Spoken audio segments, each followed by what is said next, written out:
जहाज जो है वहाँ पे दबाए गए हैं अपना चेना गांव के सामने साइड में, और अभी एक जगह पत्थर लग चुके हैं, उसके बाजू में और पत्थर मतलब वापस भरनी चालू हो रही है, उस पर क्या करना है? मुझे पता नहीं है, आप दिन तो उसकी इंक्वायरी करना। क्या कहेंगे? परसों के दिन जो है पत्रकार परिषद हो गई थी परिवहन मंत्री प्रताप सरनाईक साहब की। उस जगह पे आप पत्रकार बोल के एक क्वेश्चन किए थे कि मीरा भाईंदर चाइना जो है वहाँ पर जो अनलीगल स्ट्रक्चर है कांदरवन में मैंग्रोव में, उसके ऊपर कार्रवाई होएगा, ऐसा एक आपने सवाल पूछा था, और उसके ऊपर जो है सरनाईक साहब ने जवाब दिया था कि कार्रवाई हो जाएगा। क्या लगता है आपको? कार्रवाई होने के लिए उन्होंने आश्वासन तो दिया है, लेकिन उन्होंने उसमें बोला है कि तुम्हारी ज़मीन है क्या, तो मेरी ज़मीन हो या ना हो, पर्यावरण रक्षा के लिए था तो कार्रवाई होनी ज़रूरी है। लेकिन ऐसे वादे हज़ार हुए हैं वहाँ पे। ये जो मैंग्रोव्स कटे अभी फ़िलहाल तो 2 या 3 मतलब 5 या 6 घंटे में कटा हुआ है, लेकिन अब वहाँ पे धीरे धीरे और अनेक पेड़ कटने की शंका है।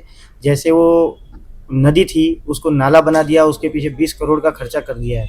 वहाँ पे अभी धीरे धीरे और बांधकाम होने वाले हैं। अगर कार्रवाई करनी होती लीगली तो मैंने जब पहली बार नगर पालिका में पत्रकार परिषद थी वहाँ पे उनको इस चीज़ की जानकारी दी थी और पूछा था कि वहाँ पे कुछ मतलब कट रहे हैं पेड़ और उसके ऊपर कार्रवाई हो रही है। तो उन्होंने बोला कि आप मेरे को पत्र दो, मैं कार्रवाई करूँगा। फिर मैंने उनके कार्यालय पे जाके उनको लेटर भी दिया, फिर भी कार्रवाई नहीं हुई। 3 से 4 नोटिस आने के बाद भी नगर पालिका या अपने दिलीप गौड़ साहब जो यहाँ पे क्या नाम है उनका पे कलेक्टर, हाँ यहाँ के जो तहसीलदार है उनको मैंने लेटर देने के बाद उनको तोड़क कार्रवाई के ऑर्डर आने के बाद भी कार्रवाई नहीं हुई, तो फिर कार्रवाई होना तो बहुत मुश्किल है। हाँ, ये हो सकता है कि वहाँ पे और बड़े बड़े बिल्डिंग्स और बड़े बड़े डेवलपर्स मतलब आ जाएंगे और वहाँ पे मैंग्रोव्स की कत्ल होगी।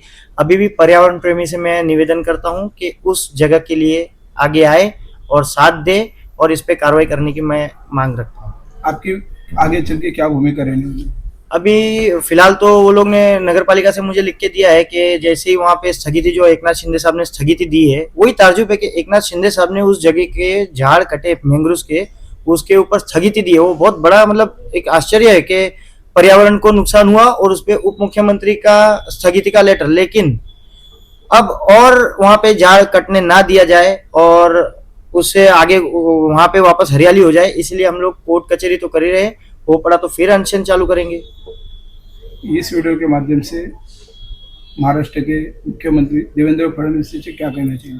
मैं हाथ जोड़ के नम्र निवेदन करूंगा कि पर्यावरण के विरुद्ध में कोई ऐसा काम ना करे जिससे हमारे आगे वाली पीढ़ी को नुकसान हो। और एक और चीज़ बोलूँगा कि मतलब यहाँ पे जैसे मैं एक अकेला ही हूँ, जब मैंने ओपोजिशन किया तो भी कोई साथ में नहीं था, ज़्यादातर ना कोई पार्टी लेवल से ना कोई मतलब इतना सपोर्ट मिला, लेकिन फिर भी मैं अपने अकेले के दम पे जो भागदौड़ कर रहा हूँ उसमें मैं पीछे हटने वाला नहीं हूँ। हाँ, अगर कुछ मुझे हो जाता है तो संबंधित जो भी वहाँ पे हस्तक्षेप करने वाले लोग हैं, उस कार्यवाही में रुकावट करने वाले लोग हैं, उन पे कार्रवाई की मांग रखूंगा कि अगर मुझे कुछ होता है तो जिम्मेदार वो लोग रहेंगे। गीता जी जो है तुम्हारी वाइफ, उन्होंने 10 दिन का अनशन रखा था। 10 दिन के बाद में जो है महापालिका ने जो है एक पत्र दिया और कहा कि उस चाइना जगह पे जो स्ट्रक्चर हुआ है उसके ऊपर कार्रवाई होगी। क्या लगता है?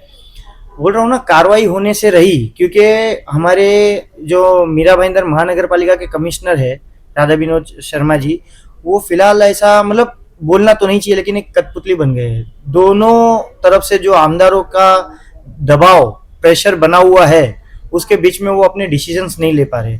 मेरा बोलना यह है कि आयुक्त जो कमिश्नर होता है उनकी पावर एक अलग लेवल की होती है और उन्होंने अपना खुद का डिसीजन लेना चाहिए। और अभी फिलहाल उनके पास ऑर्डर है तोड़क कार्रवाई के, क्योंकि जो स्थगिति का ऑर्डर था 10 जून का था और मेरे पास जो ऑर्डर मैंने वहाँ पे फॉरवर्ड किया है वो 24 जुलाई का है, जून जुलाई। तो उस हिसाब से ये लेटेस्ट ऑर्डर है, उस पर कार्रवाई तुरंत होनी चाहिए और नहीं होती है तो उसके ऊपर अहवाल तो मंगवाए कि क्यों रुकाया गया, किसकी वजह से वहां पे किसी का मतलब अगर अभी देखो आपने 2 दिन पहले वहां पे कुछ स्ट्रक्चर तोड़ा है, छोटे मोटे पत्रे बांध के किसी ने किया था, उसमें सुनने भी आया कि पत्रकारों ने लाख रुपया ना 4 लाख रुपया लिया ना वो ऐसा सब, लेकिन वहां पे स्ट्रक्चर तोड़ा वो भी वन विभाग है तो वहां का टूट सकता है काजूपाड़ा पेट्रोल पंप के पीछे का। तो यहाँ का क्यों नहीं टूट रहा? वो गरीब लोग हैं, वो लोग ज्यादा पैसा नहीं दे पा रहे, इसलिए उनका टूट गया।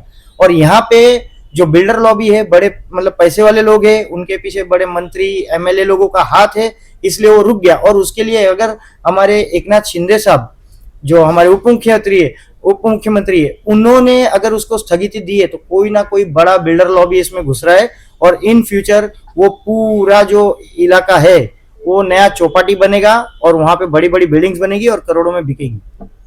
शहरवासियों से क्या कहना चाहेंगे? सारे जितने भी हमारे पर्यावरण रक्षक है, हमारे शहरवासी है, मैं हाथ जोड़ के नम्र निवेदन करता हूं कि इस विषय पर अपना पाठ पुरावा कीजिए।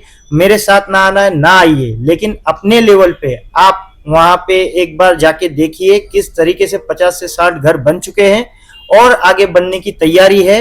और इस पे कभी कोई कार्रवाई नहीं होगी। अगर आज हम जागरूक नहीं हुए तो कल हमारे बच्चों को ऑक्सीजन टैंक लेके घूमना पड़ेगा पीठ पे और बताना पड़ेगा कि भाई यहाँ पे एक टाइम पे ऑक्सीजन का मतलब स्रोत था जो हमारे ही पूर्वजों ने खत्म कर दिया है। धन्यवाद।